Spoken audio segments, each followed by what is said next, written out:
देश आजादी का 77वां स्वतंत्रता दिवस मना रहा है। प्रधानमंत्री मोदी की आह्वान पर पूरे देश में हर घर तिरंगा अभियान जारी है। लोग अपने घरों पर तिरंगा लहरा रहे हैं। लेकिन क्या आपको पता है देश को आजादी कैसे मिली थी और आजादी की पूर्व संध्या को क्या हुआ था? 14 अगस्त 1947 की इन घटनाओं की पूरी कहानी जानकर आप रोमांचित हुए बिना नहीं रह सकेंगे। इस कहानी का कुछ हिस्सा आपका मन भारी कर देगा तो कुछ बातों से आपके दिल के तार झंकार कर उठेंगे। तो आइए चलिए जानते हैं आज से 77 साल पूर्व क्या हुआ था। नमस्कार, आप देख रहे हैं पंजाब केसरी.com। मैं सत्येंद्र शर्मा। दिन 15 अगस्त 1947 को जब मां भारती के दो टुकड़े कर दिए गए थे। भारत को दो हिस्सों में बांट दिया गया था। धर्म के आधार पर अंग्रेजों ने हिंदुस्तान के दो भाग कर दिए, जिससे एक नया देश बना पाकिस्तान। देश के दो टुकड़े होने में प्रमुख हाथ पाकिस्तान के पहले प्रधानमंत्री मोहम्मद अली जिन्ना का था।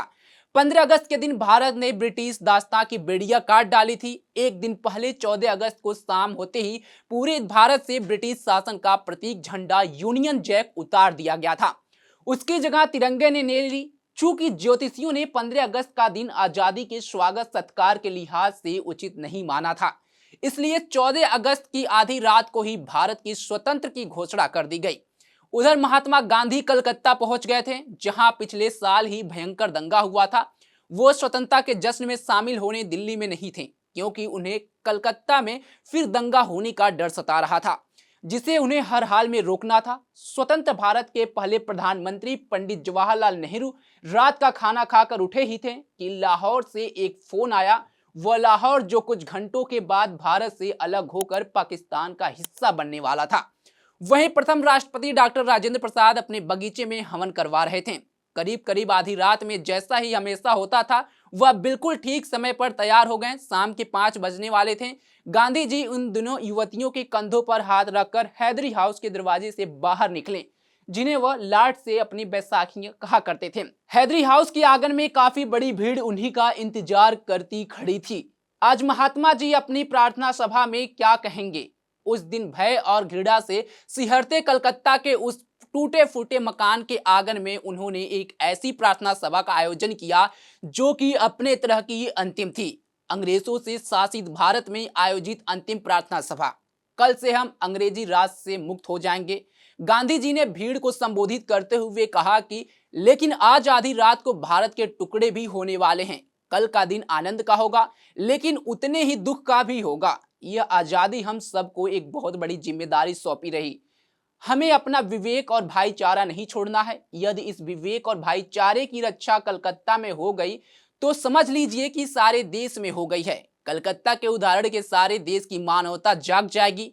उन्होंने कहा, कल स्वतंत्रता दिवस पर मैं उपवास रखूंगा, भारत के कल्याण के लिए प्रार्थना करूंगा, चरखा काटूंगा। आप लोग भी इसमें मेरा साथ दें, उपवास करें, प्रार्थना करें, चरखा काटें।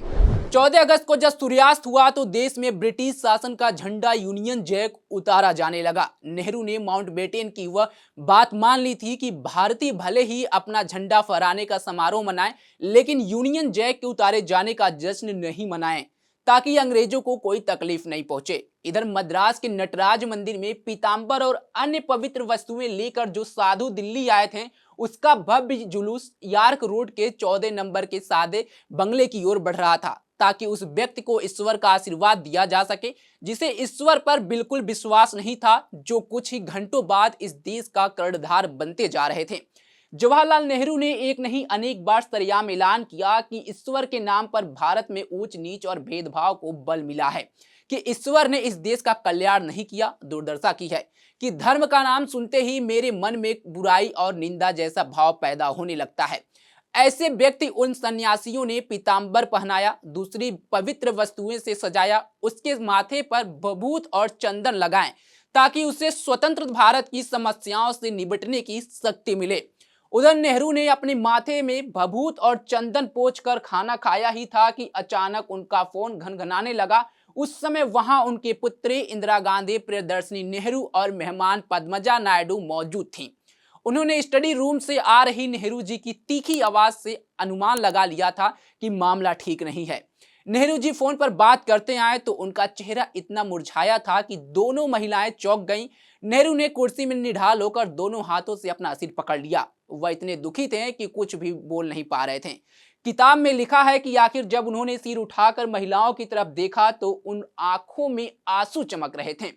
वह फोन संदेश लाहौर से आया था। हिंदू और सिख इलाकों की पानी की आपूर्ति वहां काट दी गई थी। भयानक गर्मी ने लोगों की प्यास से दीवाना कर दिया था। उनके मोहल्लों के बाहर मुसलमान टुकड़ियां हथियार ताने खड़ी थी। पानी की एक डोल की भीख मांगने के लिए भी जो महिलाएं और बच्चे मोहल्ले से बाहर आ रहे थे, उन्हें बड़ी बेरहमी से मौत के घाट उतारा जा रहा था। कम से कम आधा दर्जन स्थलों पर शहर धू धू कर जल रहा था। हैरान परेशान पंडित जवाहरलाल नेहरू की आवाज इतनी धीमी थी कि उनके शब्द मुश्किल से ही सुने जा सके। आज रात मैं क्या बोलूंगा, क्या कहूंगा, कैसे यह ढोंग रचूंगा कि आजादी पाने की खुशी में मेरे दिल में समा नहीं रही, जबकि मुझे मालूम है कि हमारा मोहक लाहौर धू धू कर जल रहा है। इधर भारत के प्रथम राष्ट्रपति डॉक्टर राजेंद्र प्रसाद के नई दिल्ली स्थित बगीचे में हवन हो रहा था। पंडित मंत्रोच्चार कर रहे थे और वैदिक रीति से पूजा संपन्न हो रही थी। वहां स्वतंत्रता भारत में पहली बार मंत्री पद संभालने वाले माननीय मौजूद थे। मंत्रोच्चार के बीच सभी ने हवन कुंड की परिक्रमा की। फिर पंडितों ने उन पर गंगा जल छिड़का और माथे पर तिलक लगाया। फिर एक एक करने के बाद उन्होंने संविधान सभा के उस भव्य कक्ष में प्रवेश किया जो राष्ट्रीय झंडों से सजी हुई थी।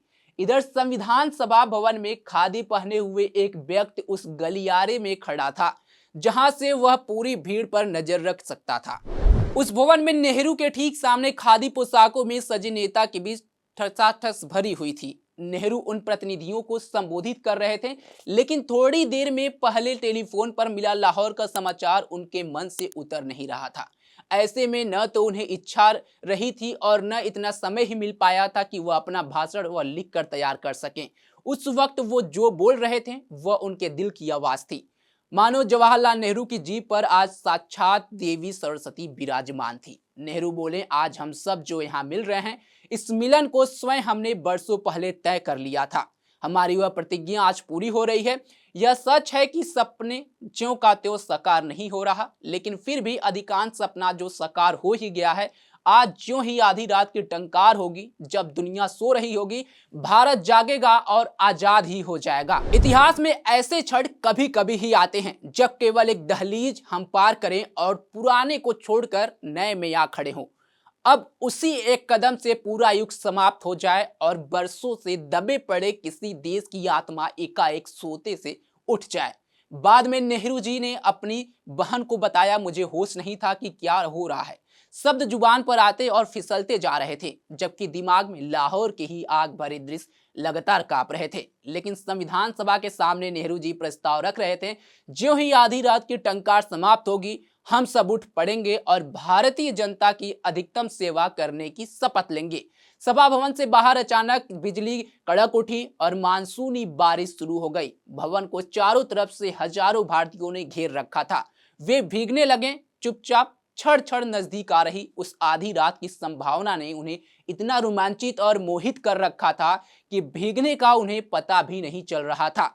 भवन के अंदर वक्ता के स्टैंड के ठीक ऊपर जो बड़ी सी दीवार लगी हुई थी, उसके कांटों ने बाहर की तरफ सरकना शुरू किया, जैसे मानो साक्षात भगवान इंद्र का आशीर्वाद बरस रहा हो।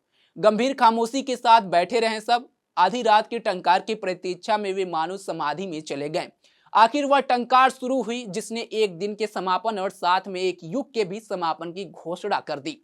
टंकार के दौरान कोई व्यक्ति बिल्कुल न हिला। 12वीं टंकार को गूंज अभी शांत ही नहीं हुई थी कि गलियारे में खड़े उस व्यक्ति ने ऊंचे शंखनाद से पूरे भवन को गुंजामय कर दिया और जनता के वे सारे प्रतिनिधि अचानक उठ खड़े हुए। दुनिया की नजरों में उस शंख ध्वनि ने मानो इतिहास के सबसे बड़े साम्राज्य को भारत की जमीन में विदा कर दिया।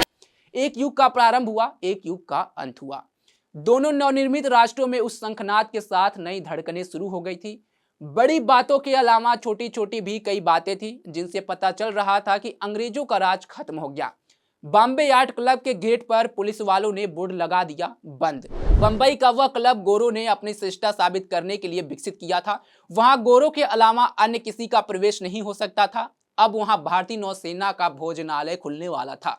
यहाँ दिल्ली में राजेंद्र प्रसाद की अध्यक्षता में संविधान सभा की बैठक हुई और सभी सदस्यों ने स्वतंत्र भारत में जनसेवा की शपथ ली।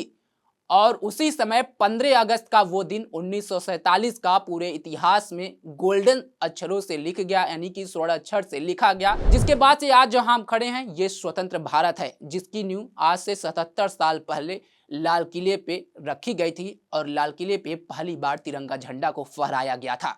और आज हम जो सेलिब्रेट कर रहे हैं, आज जो मना रहे हैं स्वतंत्रता का 77वां दिवस, ये उन अंग्रेजों के विदाई का स्वतंत्रता दिवस है जो भारत पर कब्जा किए थे, और उन आंदोलनकारियों की देन है, उन स्वतंत्रता संग्रामियों की देन है कि आज हम स्वतंत्र हैं और अपने हिसाब से अपने देश में जी रहे हैं। अपना संविधान है, अपना संसद है, अपना तिरंगा झंडा है। इस खबर पर आपकी क्या राय है कमेंट बॉक्स में जरूर बताएं। तमाम खबरों के लिए जुड़े रहे हमारे साथ और देखते रहें पंजाबकेसरी.com। धन्यवाद। आप सभी को स्वतंत्रता दिवस की हार्दिक शुभकामनाएं।